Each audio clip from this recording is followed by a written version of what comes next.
Ladies and gentlemen, very warm welcome to Targ from Gibraltar. Targ has been contributing to these summits over the years. In fact, when we set up the forum in 2021, if you recall, Gibraltar Association for New Technologies, one of the founding members, and Albert Isola, MP, and others were involved. So, very warm welcome. So, Targ, give us an update on what's happening in Gibraltar and blockchain and digital assets front, and what the world can learn from Gibraltar. Thank you. Thank you so much. So Gibraltar obviously has one of the most established digital asset frameworks. In 2018, the DLT framework was implemented under the Financial Services Commission, the GFSC. And so we have a very well-established industry that's been operating under a very conservative regulatory framework. There are a lot of major established firms that are based here, but obviously now the world has moved on extraordinarily since 2018. It was fairly, the framework that Gibraltar introduced, being one of the first, was fairly unique. Obviously, Gibraltar, being a UK overseas territory, thanks to Brexit, are also no longer part of the EU. So MiCA has not come to our shores. However, the DLT framework has been evolving. So there was an introduction a couple of years ago of a 10th principle within the framework around market integrity. And there is currently a work underway through a working group to ensure alignment with the UK's evolving crypto framework. It is very important that we move towards a place where there is free passporting between the UK market and Gibraltar. So there's a broader financial services initiative taking place called the Gibraltar Authorization Regime to ensure that regulatory alignment to facilitate passporting across financial services. And obviously, on the DLT side, that needs a regulatory framework to be fully implemented in the UK to enable. However, my role with Gant, we've been working very, very hard over the last few years to look at developments and where Gibraltar can continue to innovate and stay ahead of the curve. And there are three very major initiatives that are currently underway that I'm very excited to share with the forum today.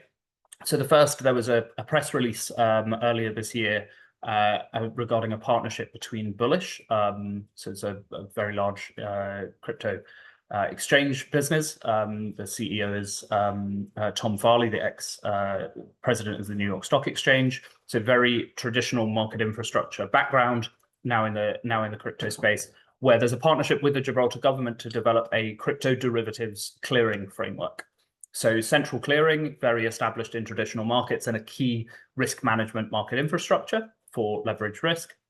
And that in Europe is, and obviously the UK and Gibraltar with their transpositions, is regulated under the markets infrastructure regulation. Very traditional finance focused. Obviously clearing houses are major systemically significant institutions, and there's a lot of reliance on securities and cash as collateral, which obviously in the pure crypto native world would just slow things down and introduce risks. And so that initiative we've been working through, I've been lucky enough to be a key part of that working group to review all of the standards and principles across the entirety of the EMIR framework and look at how those should be adapted. And it's important to note this is very specifically for priced crypto settled derivatives. So there's no fiat leg involved. If there is a fiat leg involved, that would class it as a financial instrument within traditional financial regulations. So the level 1 text of that is currently being drafted for the framework, but the intent is to then introduce a framework where we've made adaptations to enable, for example, obviously crypto assets to be held as collateral and as capital, and designing how default management processes will work for crypto derivatives.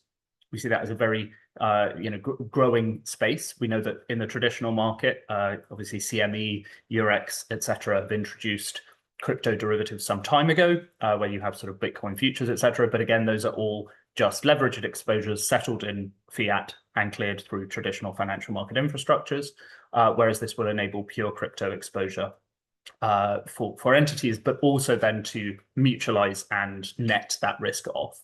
And so introducing that really proper market infrastructure standard and value at risk modeling for the risk and collateralization will massively increase the capital efficiency of the crypto derivatives market. particularly at a point when you have an entity that you can net different pools of risk from different areas of exposure together within a single clearinghouse. So that's a very major development, which again is still underway, but we see in 2026 that that framework will be is expecting to be completed and rolled out. So there'll be a public consultation process as that happens. Second big initiative that we are working on is around tokenization, obviously another very hot topic.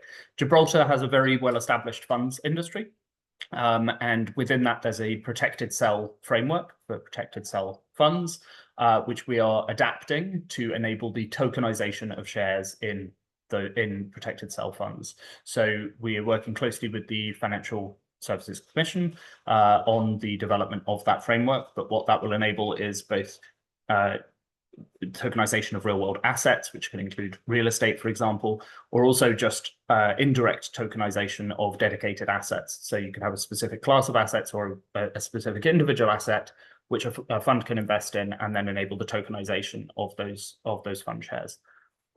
Subsequent to that, we will then be developing, obviously, a secondary trading capability around that.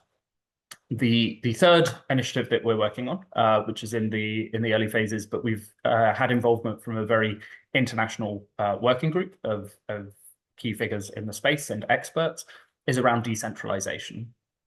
So obviously there is a big gap at the moment internationally in how to address achieving regulatory outcomes for decentralized applications.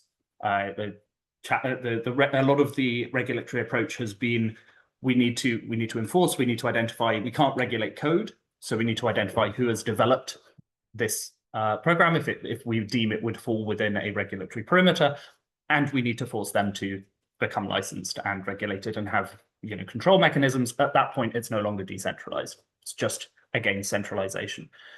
So we took a step back and looked at this is actually a familiar problem that has been faced before in the traditional markets with algorithmic trading. So prior to MiFID II, for example, algorithmic trading was not differentially regulated to manual trading. And obviously there have been the major flash crashes that have occurred thanks to high frequency algo trading. And they face that very same problem. We cannot regulate a piece of code. However, under MiFID II, it's not that every algorithm itself is regulated or the developers. It's in fact service providers that enable market access, the direct electronic access providers. So under MiFID II, DEA providers that enable algorithms to access regulated markets have specific testing and documentation requirements. And so we looked at, well, how can we replicate that to enable a licensing or certification regime for parties who will perform those functions on behalf of third-party algorithms. So the DApp framework, as it's called, Decentralized Application Framework, introduces two new types of licensed entities. One is a DApp sponsor, and this is essentially a regulated smart contract auditor. Again, in looking at the regulatory outcomes, we identified in the decentralized space that a majority of participants, whilst they have ability to look at the code of a smart contract, are not developers themselves and cannot understand it. And many do not really understand smart contract audit reports and what it's telling them. It's very technical and broadly looking at code vulnerabilities.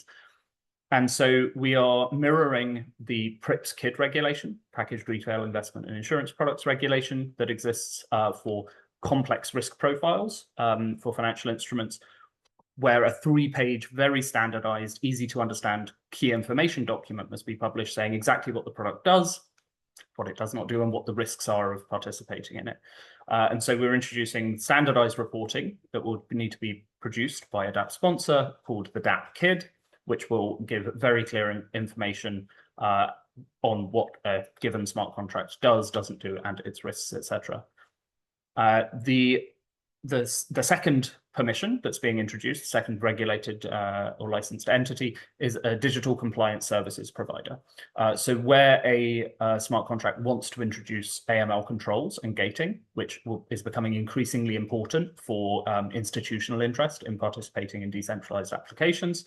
Again, this is not something that can be automated. You need operations to investigate alerts. If we if we try to wholly automate, there are a lot of people who will be frozen out of the financial system because they happen to have a name that is similar or the same to someone who is on some kind of alert.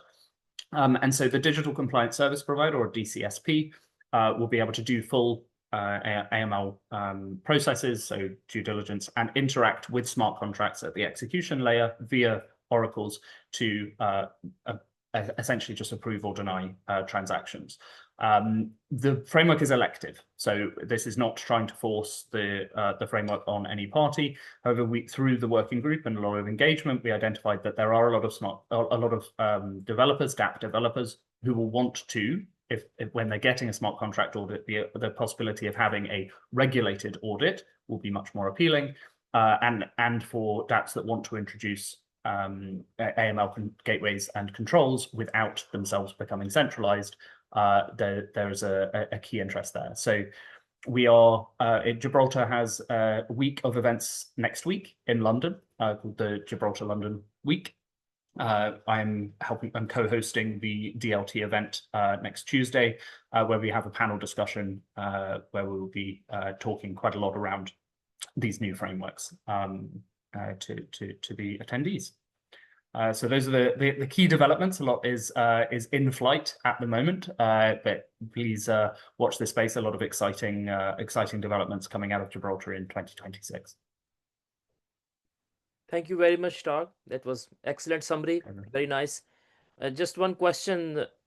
Maha was previously mentioning from Qatar that they are tokenizing real estate and things like that. So is that something that Gibraltar is looking into, or are there any use cases where you're tokenizing real estate, fractional ownership, and things like that?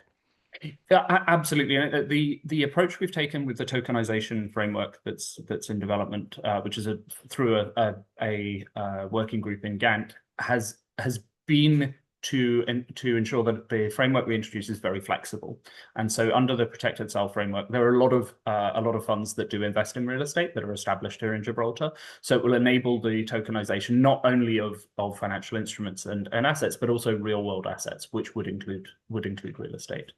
So rather than focusing very specifically on a given underlying asset, we've tried to ensure that the framework is dynamic and flexible enough to enable essentially the tokenization of ownership in any given asset. Excellent. Thank you very much. Thanks, Targ, for your contribution. Absolute pleasure. Thank you. Oh, hi, Joshua. Good to see you. Okay, thank you very much. Thank you, Targ, for joining us from Gibraltar.